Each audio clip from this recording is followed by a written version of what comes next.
The situation on the Gaza Strip continues to be extremely tense. There are ground operations that have been intensified by the Israeli Defense Forces. To get a larger perspective of things from the Israel side, I have with me the Israeli ambassador to India. Let's quickly welcome him. Your Excellency, Naor Gilon, thank you for joining us on the telecast. Everybody in the world at this point of time asking, when is this war going to end? It will end when we achieve the two targets that the government has put, the cabinet has put to the military. The first one, the elimination of the Hamas regime and capabilities in Gaza. And the second one is releasing the 230 hostages. Okay. There has been a statement that has been put out by your premier, Mr. Netanyahu, speaking about how there is not going to be a ceasefire until and unless the Hamas terrorists are completely neutralized. There are opposing voices coming in from across the world, including the United Nations, about a ceasefire, humanitarian pause. These are conflicting statements. How is Israel going to deal with this alternative voice, contradictory voice coming in from the globe? So Israel is the one that is really concerned about the well-being of the Gazan civilians. We are already bringing in assistance. We are determined to make sure that there will not be a humanitarian crisis there. Unfortunately, the ones who are disrupting everything are the Hamas terrorists, these ISIS type of people, because what they are doing is, first of all, looting and taking away from the UN, like gasoline and diesel, that they took away, but also looting of other things that are directed at the population. And we are the ones who are trying to prevent the crisis. We are the ones who are trying to avert hitting civilian population, but Hamas is hiding behind them or under them in tunnels as human shields. And this is a very hard place to work in, but I'm not sure that the ceasefire is needed. If humanitarian aid is coming in, it's coming in. That's the idea there.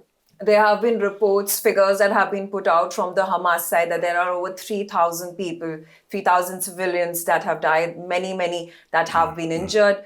How do you react to this? Wherein a question that is being asked saying an eye against an eye will make the world blind. We are not we are not revenging here. It's not about vengeance. It's about going to sleep on Friday, October 6th at night, thinking we have Hamas as our neighbor, and waking up in the morning understanding Saturday morning that we have ISIS as our neighbor. And these are jihadist ideologists. Israel, the biggest misconcept that Israel had before, and I think this is what led to other problems, is the fact that we looked at Hamas in reasonable eyes, like they are the leaders of Gaza since 2006, and they have an interest of the well-being of their population as leaders. And that's why we did military containment, deterrence, together with improving their life, their quality of life. We had tens of thousands of Gazans working in Israel. The economy was picking up in Gaza. Things that were going good. But you didn't understand that it's the jihadist ideology that is there. And you see the brutality, it's not only the killing, penetrating, but the way they killed, the way that they photographed everything. Most of the footage we have is because they photographed it. They wanted to have these terrible, frightening, inhumane visuals. So it's not something by coincidence. And this ideology can be dealt with only by eradication of the terrorists, because the ideology is internal. Only if you kill the person or capture him, the ideology cannot be executed. It's not going away. And it's not only a danger for Israel, what's happening here. It's danger, and yesterday I saw that the head of the FBI said exactly what I'm saying for the last few days.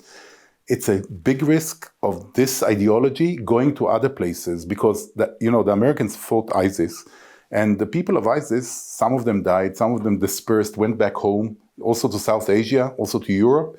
But the people are still there, and probably the ideology in some of them is still deep. And if they will see that these jihadists are succeeding, it will give back wind or fuel to all these jihadists.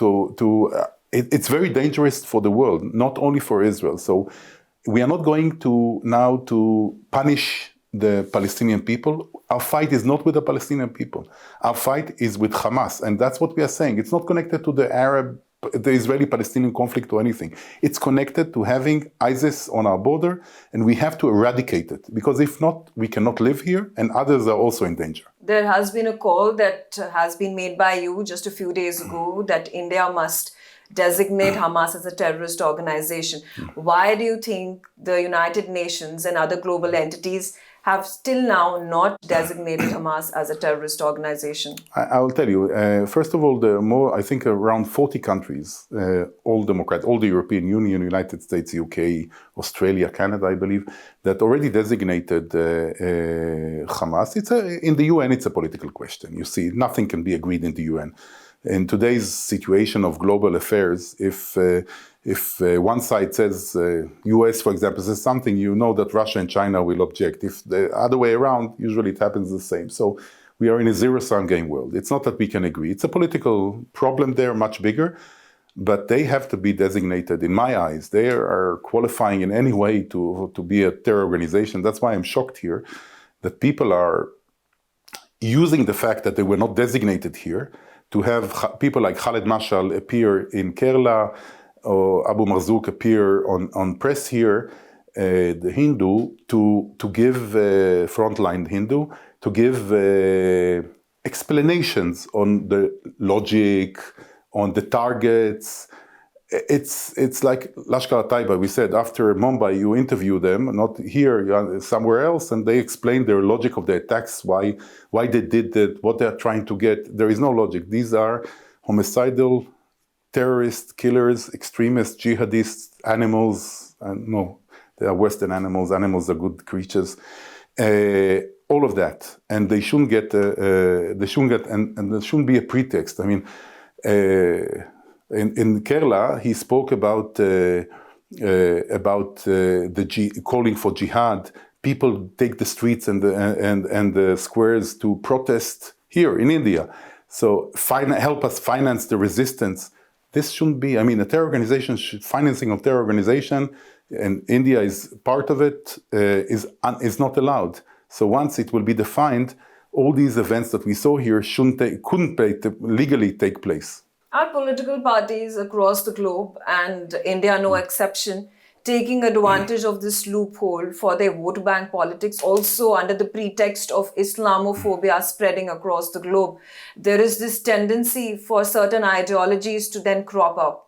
I don't want to go into politics. Of course it goes into politics. It goes according to political lines, and in many places. Not everyone is looking at their own interests and their parties and their...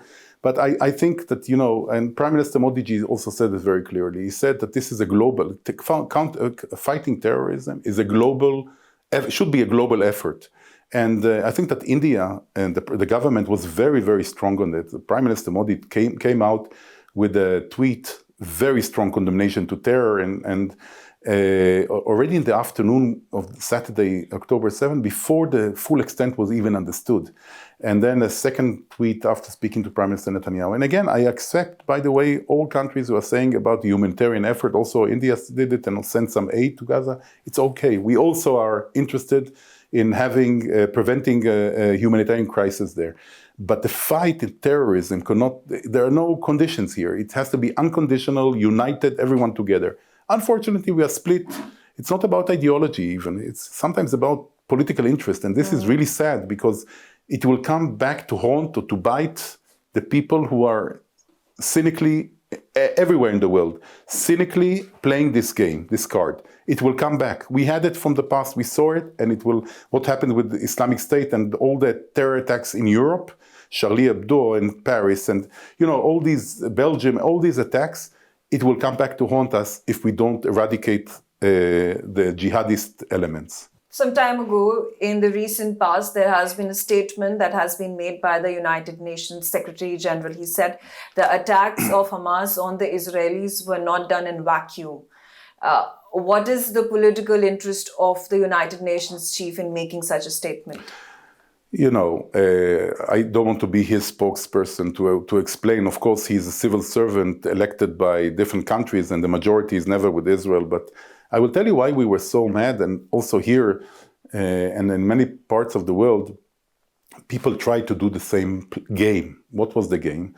After a horrific, brutal murder of 1,400 Israelis, civilians mostly, rape, cutting of body parts, decapitation, burning parents in front of the children and the other way around too.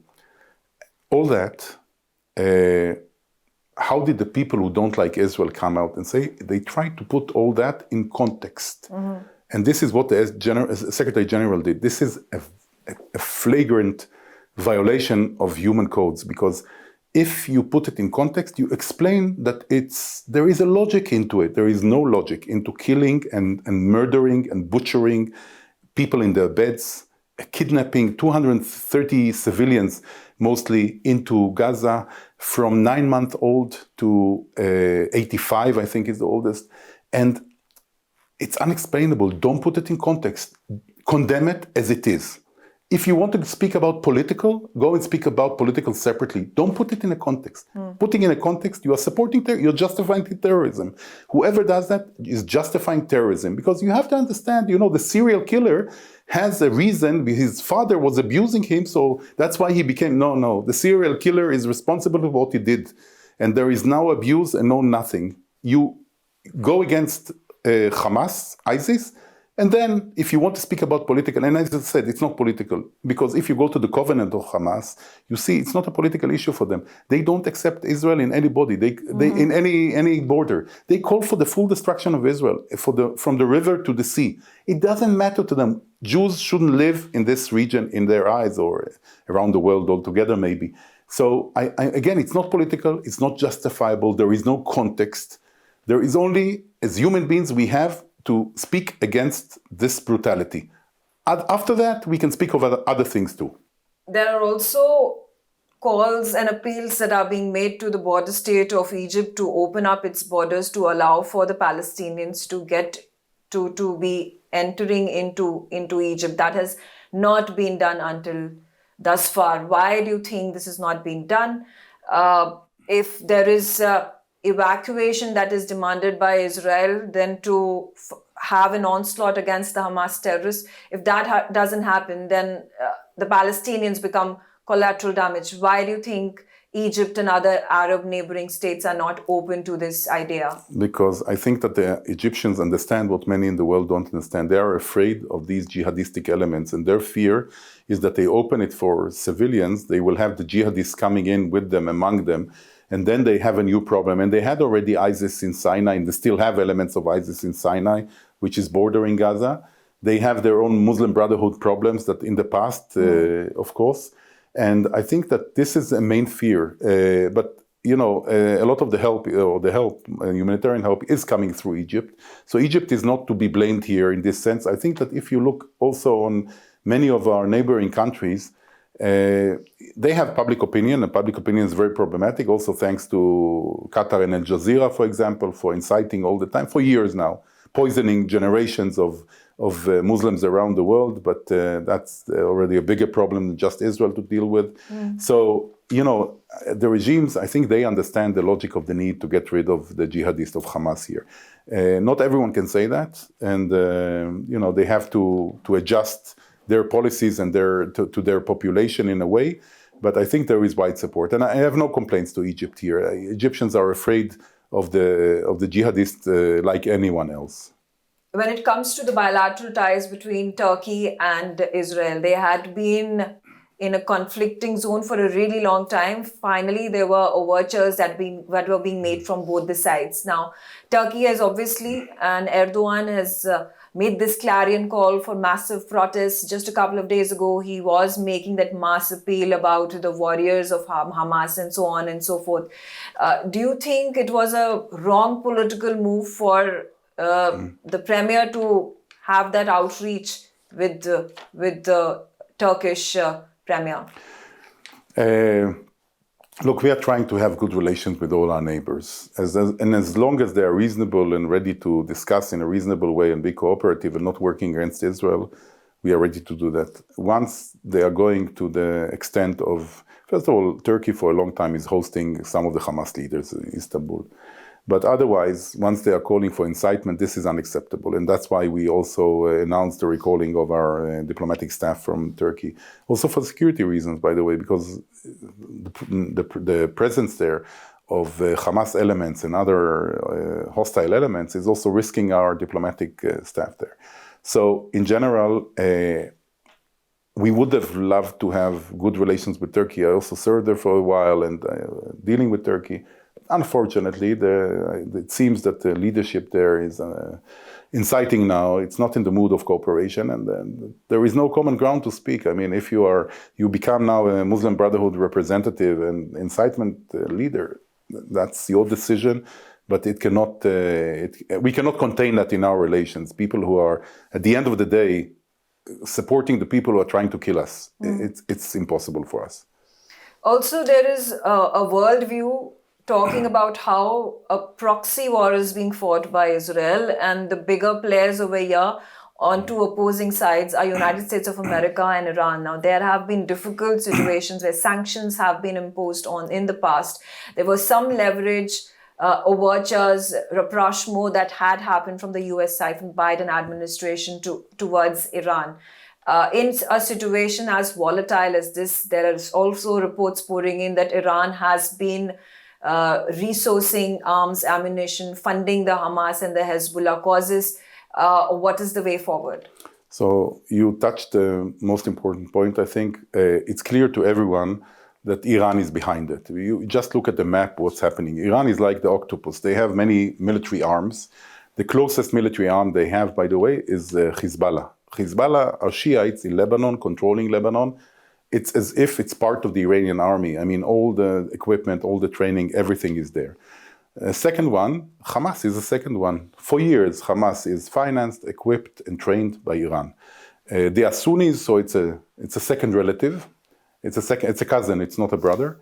And then you have the Houthis, who are obviously supported by Iran against Saudi Arabia, who are shooting at Israel also. So all these, Hezbollah warmed the border, started skirmishes over the border, northern border, trying to deter Israel and a few days during the fight, in the beginning of the fights, of course, the Iranian foreign minister visited Beirut and had a joint meeting with Hezbollah, Hamas, and the Palestinian Islamic Jihad.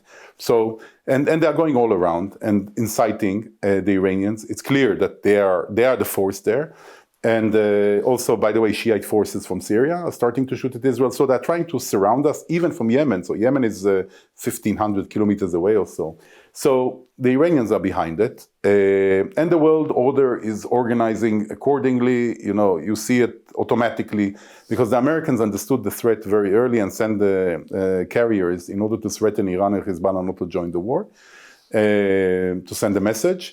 And you see immediately that the Chinese, the Russians, they are on that side, the Americans are here. It's, as I said before, it's an automatic thing. If you're here, we are there. I would say that also one of the motivations of the Iranians here and the extremists in West Asia is that I think in the last 3 years or so, since the Abraham Accords, we see a different direction of our region, in the sense that it started. Abraham Accords started with UAE and Bahrain. And then we had Morocco join, and now there were talks, and there were talks with Saudi Arabia, and there were economic elements, I2U2, that came out of these agreements, which is India, Israel, US, UAE, economic projects, and the IMEC that now was talked in the G20 here, to create a corridor through India, sea and land train, from India through Gulf countries, UAE, Saudi Arabia, Jordan, Israel, Mediterranean, can go to Europe and the sea again. And so all that, I think they saw that there is a change, a positive change, that there is a prosperity working for the citizens and everything. It's not their interest. And they wanted to create here, I think, to stop it in a way. So that's the life. We will survive.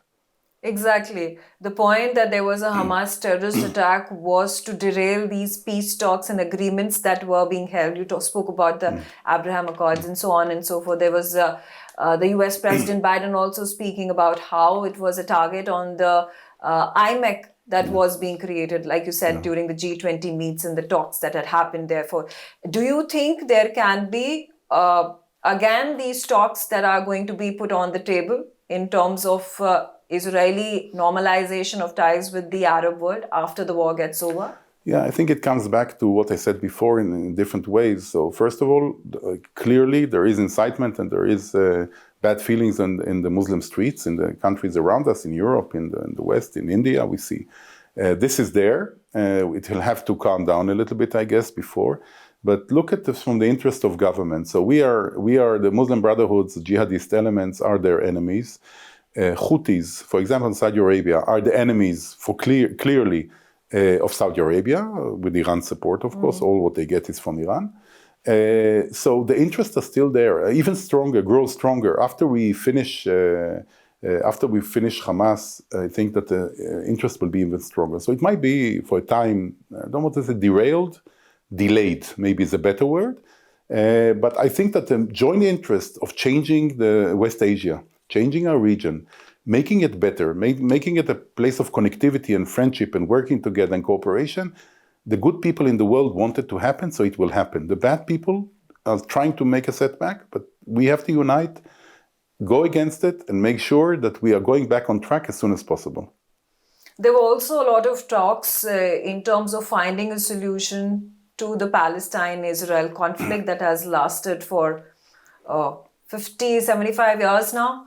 And the two-state solution that the world talks about, including India, was on the table with normalization of ties between Israel and Saudi Arabia before this war struck.